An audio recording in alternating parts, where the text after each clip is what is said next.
go back in time to talk about our favorite movies from the 1970s.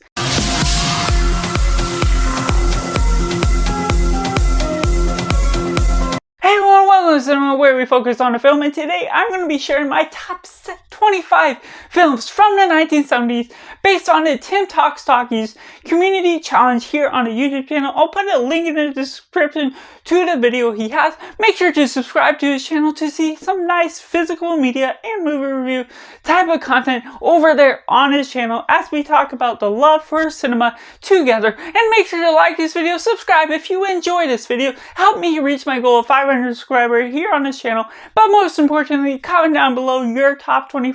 or however many you have seen of the 1970s to see what differences and commonalities we have. But coming in number 25, we have Clockwork Orange. Now this one I don't love objectively in the sense that it goes sexually explicitly into all these pornographic type of ideas and looks into the love for sexual desire, but the ideas of the objective storyline, the narrative goes about this story in such a strong governmental control sort of way. The way this man is going off his sexual desires and crimes whenever he wants, and then he is caught and taken into this psychological experiment that makes him abhor and hate sexual or other sort of crimes that is really honing in on him, and he has trauma every time he experiences seeing that, and so it totally 360 turnaround on his life. And Stanley Kubrick is so well directing at this film. Even though I hate the content, I love what this film still has to offer. And coming in number 24, we have New York, New York, an early one for Scorsese, as well as Robert De Niro pairing up with him. The romance that blossoms throughout this film is really grand, and the musical, while it is a bit of a slow run along the way, it does create this great road trip that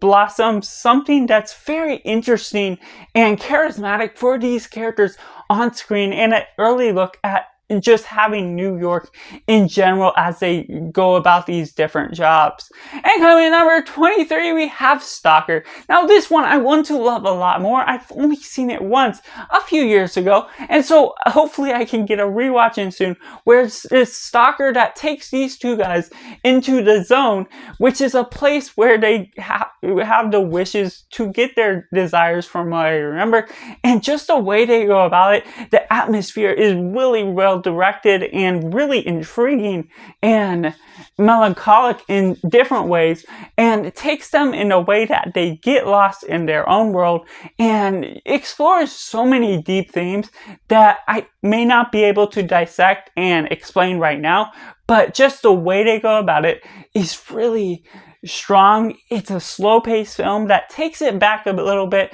at least for having only seen it one time a few years ago, but it is still a strong contender for going up in score upon rewatch. And coming in number 22, we have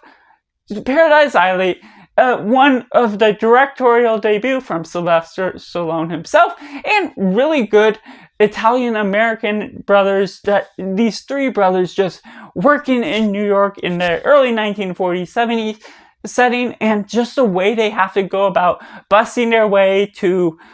get some money to pay off rent and just make a living in general. What they do going into different sort of fighting areas is just really a strong and motivating story in some ways. It's not as uplifting as Rocky, but it still is a great directorial debut and goes into this different New York setting that is very 40s like, and builds up this environment that it's very strong and entertaining piece to look at. And coming in number 20, we have Mean Streets, one that I really enjoyed from Scorsese, one that's very early in his career, as well as having Robert De Niro and Harry Keitel. It just the way they have the dynamic, having a snippet,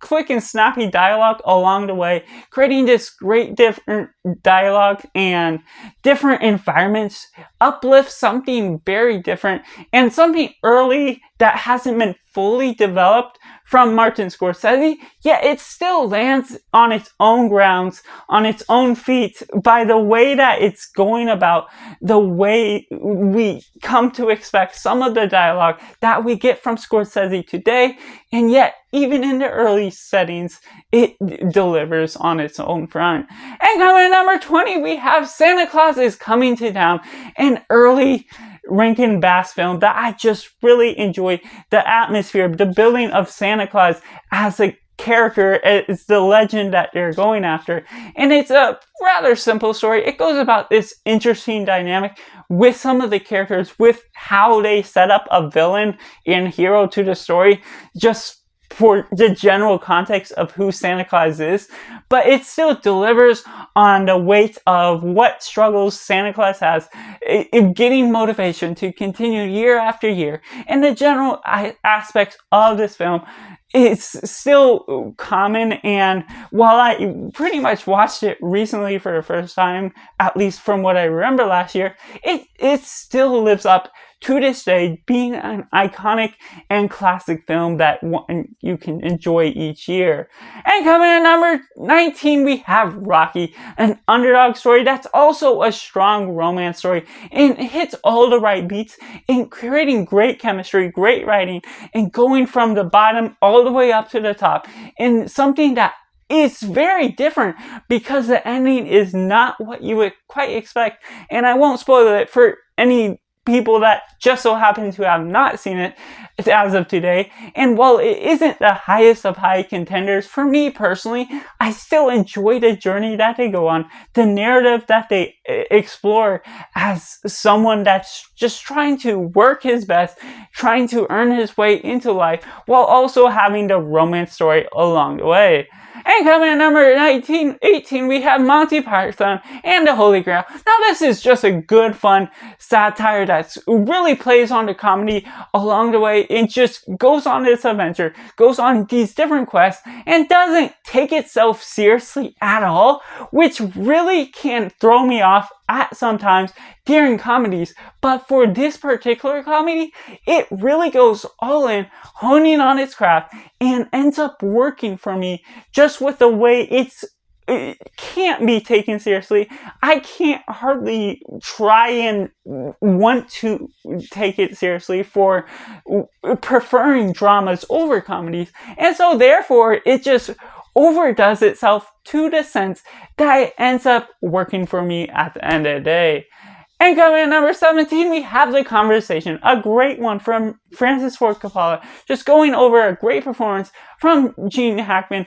just having this secret government spy conversations, going over these different jobs, and one I haven't watched in a little while to explain the whole narrative, but just the way they go about it, certain scenes still stand out in my head, even if I don't remember as much of the general plot. The iconic lines and the settings and the atmosphere and the build-up, it has great writing, a great atmosphere that really hones in on itself and ends up winning over all these years later. And number 16, we have The Exorcist. Now, I wouldn't call this the scariest film of all time, like some people say, but it does still have equally disturbing images, the way they go about this picture, making it surreal, and the way they mess with demons, the way they dive into that sort of culture. It is a slow burn and does have its moments where it can't win everyone over, but the narrative progresses in such a great manner that really dives in and dissects each of the characters, each of the instances that creates the problem they have fighting against the demons as they're messing with their squirrel. And so the way they go about it is so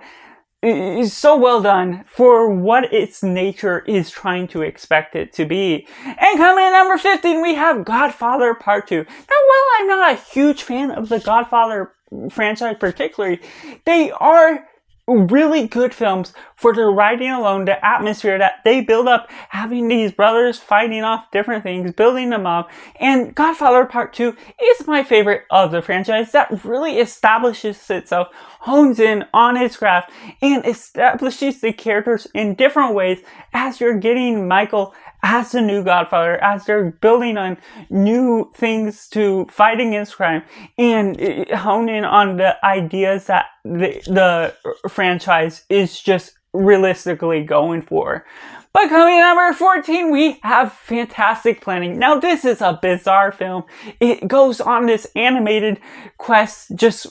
going in sexually explicit ideas in some ways that makes it a little disturbing in some ways for me personally. But the atmosphere, the world, it's strange, and that's what I love about it. Just how they did dissect the story and building on these strange new characters, different sizes of scales for how tall or small the creatures are, going into this strange planet that builds on itself in such an interesting and compelling way that made it so interesting to watch on screen, even one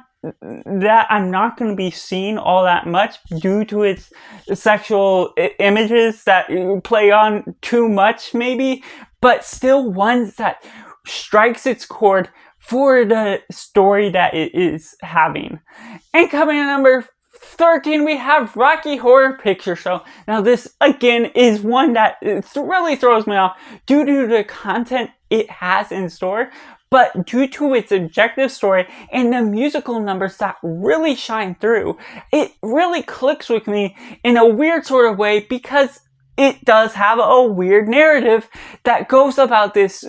different transphobic story that is also going into deeply disturbing ideas and weird instances of how these characters are coming to the light and interacting with each other, and yet the musical numbers are really what helps this film shine through and really becomes iconic and lives up to the anticipation that some people have made this film out to be. And coming in numbers 12, we have Halloween, one that's iconic from John Carpenter. Just Michael Myers being the horror icon behind the mask and just having all these slow and drama-filled pacing, but it still works for that pacing just upon rewatch, especially just the way they go about it. And Jamie Lee Curtis works well as Laurie Strode, and just this fear factor that you have from the man behind the mask that is the boogeyman that just won't ever die. It creates a great atmosphere that's horrific and so iconic for just its own time and for establishing many new horror icons afterwards. But coming in number 11, we have DualOne from Steven Spielberg that sticks out so well to this day. Just a simple, well-rounded story that has this man that's driving along the road and notices a truck driver chasing after him, and the truck is the villain in itself. You never really particularly see the driver. You never really get the motive behind why the driver is chasing out, trying to run this man off the road that's in the car. But it is a story that is well told. It is simply told,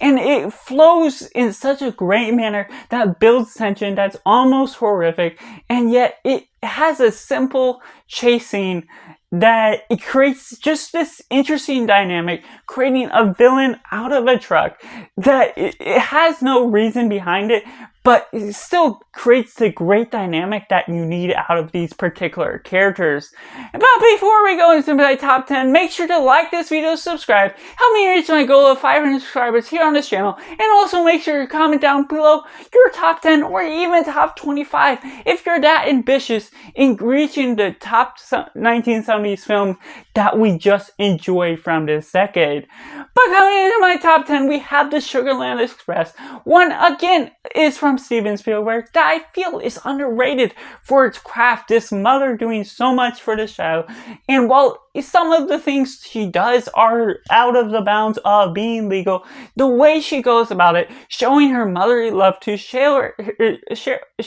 save her child, and the way they do that in the atmosphere it builds up is something so melancholic, so drama-filled, but it still lands on its own feet and builds all these great action scenes and dynamics just from this mother trying to do all she can to get her child back. Coming in number 9, we have Alien, an excellent one from the early works of Ridley Scott, creating this horror film out of something that's really trapped within this spacecraft, and you're just not understanding what this creature is quite yet in the franchise being the first, and builds upon all of these different characters, creates a great final girl lead, and just develops this story in such a slow pacing that still delivers, and I haven't watched in a few years, but becomes still memorable with its imagery, with its narrative, with its writing, and how they establish the characters. Even if some of them are more simple than others, it still stands out and lands on its own feet for being a survival film that almost kills off all of its characters. But coming in number 8, we have the Texas Chainsaw Massacre. Based on a true story in some ways, it creates this great horror icon, again, that has a chainsaw that becomes horrific by the setting it establishes itself in, by the writing that it elevates itself to, and what they do with the environment being very simple, being very open, as well as out there in Texas. Just the way they establish all that and creating horrific scenes along the way develops this film into something that's very well rounded for its time. And coming in number 7, we have Being There, a film that's not well talked about, a film that is about this man that's a gardener for the president of the White House, but once the president dies, the gardener is kicked out of the place, but being there his whole life is only dependent on knowing everything he has learned on TV. And so just the way he has studied film as well as TV shows or whatnot is all of the social interaction he has, besides with the president himself, but the general rules of the city, everything and everyone out there becomes so much more mysterious to him, and he believes he's so well versed in knowing how to interact, but that puts him in a stage where he gets to a place in the life that people don't know how to track him because he's such a mysterious figure that is not out in society having his own ID and identity, and so people are trying to figure out who he is while he has this social cultural block behind how to interact with people, but the way he does becomes so naturally flowed that gets him to different places that he's not quite expecting what he's really doing, because of the way that the films he watched in the past just gets him to a different place that becomes so much more interesting of a narrative for someone that's so isolated for all of his life and suddenly put into an open world that becomes so cleverly written for what this film is ultimately after. And coming in number 6, we have Manhattan, an early one from Woody Allen that I really enjoy just for this writer that's going about this way, trying to build a relationship with this girl, but also building his own craft, his own life, and just what they do with this setting, this black and white film, for establishing this relationship with himself as well as the girl, is something that's very different. Just having the older dating a younger girl, and just how they establish that relationship, the chemistry that's involved, the writing that is deeply melancholic but full of drama as well, builds this quick and snappy setting that it takes its time as well and establishes different relationships, create a character out of the setting that makes it much more of an art piece than I expected it would set out to be. But coming in number 5, we have Apocalypse Now. This is a deeply gritty film, just Francis Ford Coppola delivering on one of his best films, just the way they go about the setting, and Martin Sheen grading off a great performance, takes the film in all different directions that I did not expect to be going on this journey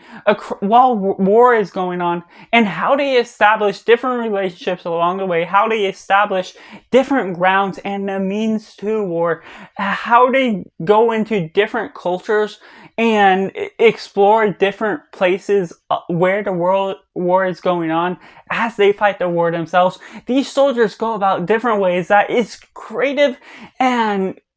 gritty and dark and explores all the right motives to this, even while maintaining its long duration that still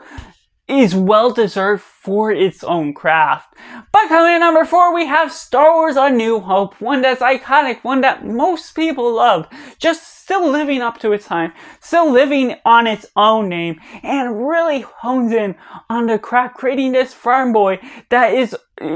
goes out and wants to explore the galaxy and ends up in this situation where he has to take this spaceship to go save a princess along with this other man that's training him to be a Jedi. That creates all these creative characters and a great cast that were not huge stars at the time, but became so much more because of this film, because of the environments, the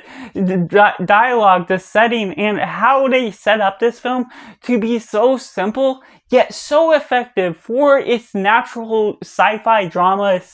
genre. It delivers on so many great fronts that it really has not been able to replicate it as effectively, as simply as it is today. But coming in number 3, we have Carrie. Now this is a great one, coming from Stephen King being the writer for this narrative, but Brian De Palma brings it to life in such an interesting and compelling way, and so heavy of a film. Just these girls making fun of this girl that's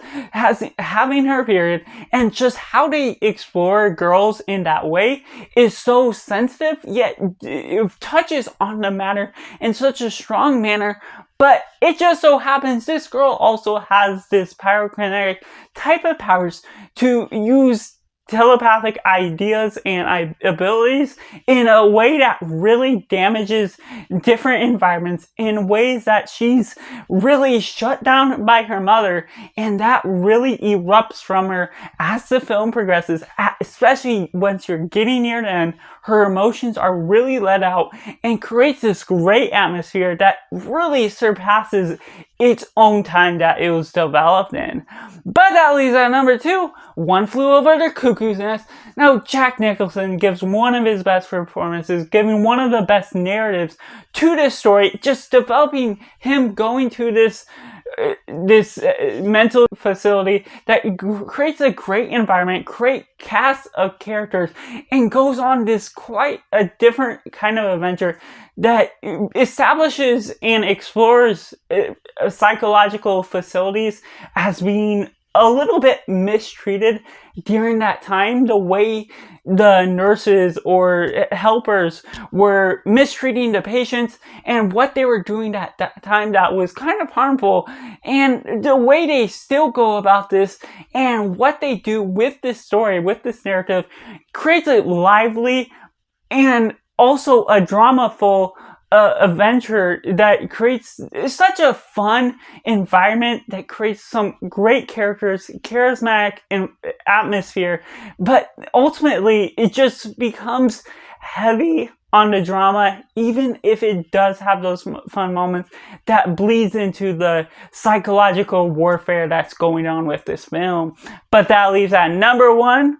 Barry Lyndon, one that comes from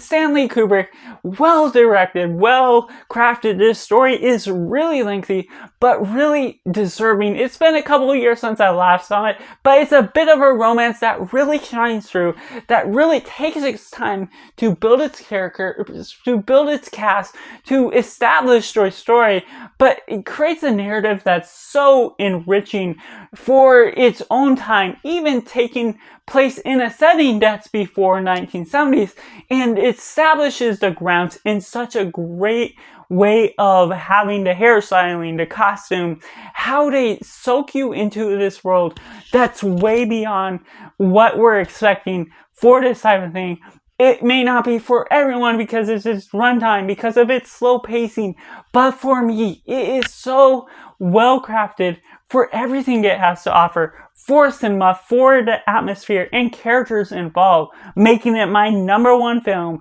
of the top 25 films of 1970s. So that's just my ranking of the top 25 films of the 1970s, and I'd love to see your comments down below, letting me know what your favorite films of the 1970s are here on this channel. And make sure to check out Tim Talkies' channel and the community challenge rules down in the comments below in the description. So that's just all. Make sure to like this video, subscribe, help me reach my goal of 500 subscribers here on this channel, and make sure to do yourself a favor and go watch a movie.